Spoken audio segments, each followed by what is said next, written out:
Hi friends, இப்போ எங்கே போகிறோன்னு கேட்டிங்கன்னா கிராமத்து ட்ராகன் ஃப்ரூட்னு சொல்கிறேன் சப்பாத்தி கள்ளி பறிக்கிறதுக்கு போகிறோம். சப்பாத்தி கள்ளி பழம் தான் இப்போ நம்ம பறிக்க போகிறோம். இதை வந்து பார்த்திங்கன்னா கிராமத்து ட்ராகன் ஃப்ரூட்னு சொல்லுவாங்க. வாங்க பார்க்கலாம். ஹாய் ஃப்ரெண்ட்ஸ், இதுதான் சப்பாத்தி கள்ளி. இது வந்து நிறைய கிராமங்களில் நிற்கும் பாருங்கள். இதுதான் சப்பாத்தி கள்ளியோட பூவு. அதுலேருந்து வர்றதான் இந்த பழம் சப்பாத்தி களி பழம்னு சொல்லுவாங்க. இப்போதைக்கு வந்து பார்த்திங்கன்னா இதை வந்து கிராமத்து ட்ராகன் ஃப்ரூட்டுன்னு சொல்கிறாங்க. இதை வாங்க பறிப்போம். முள்ளெல்லாம் குத்திராமல் பார்க்கணும். முள் குத்திராமல் பறிக்கிறோம். இன்னொரு ஸ்பெஷல் என்ன, இதுக்குள்ளே நிறைய பாம்பெல்லாம் இருக்கும் பாருங்கள். பாம்பெல்லாம் இருக்கும் பாருங்கள்.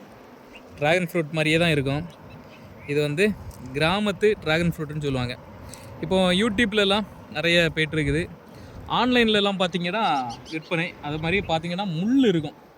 கவனமாக எடுக்கணும். என் கையில் முள் குத்திட்டு, முள் குத்தினாலும் நல்லா வலி இருக்கும். சரிங்களா? கவனமாக. அந்த பழம் பறிக்கிறது பெருசு இல்லை, பழம் சாப்பிட்றதும் பெருசு இல்லை. நிறைய முள்ளுகள் இருக்குது இந்த பழத்தில். இதை பாருங்கள், பழத்தில் முள் இருக்குது. வாங்க இதை எப்படி சாப்பிடலான்னு சொல்லி பார்க்கலாம். ஹாய் ஃப்ரெண்ட்ஸ், இதை எப்படி சாப்பிடணும்னு பாருங்கள். செக்கு செவேன்னு இருக்குது. இப்படி உரிச்சிட்டோமா, உரிச்சிட்டு இப்படி சாப்பிடணும். சரியான டேஸ்ட்டுங்க.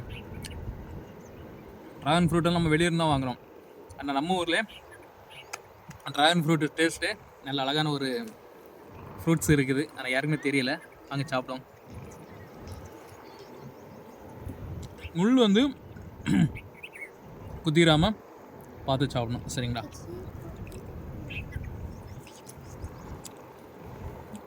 அவ்வளோதான். நிறைய இருக்குது போல். அதுவாக ஒன்று நிற்கிது. இதே மாதிரி நிறைய சப்பாத்தி களிகளில் இருந்து வரக்கூடிய பழத்தை பறித்து சாப்பிடுங்க. பாம்பு இருக்கும், கொஞ்சம் கவனமாக பார்த்து வரீங்க. அதே போல் நிறைய நோய் எதிர்ப்பு சக்திகளுக்கும் உதவுது. நன்றி, வணக்கம்.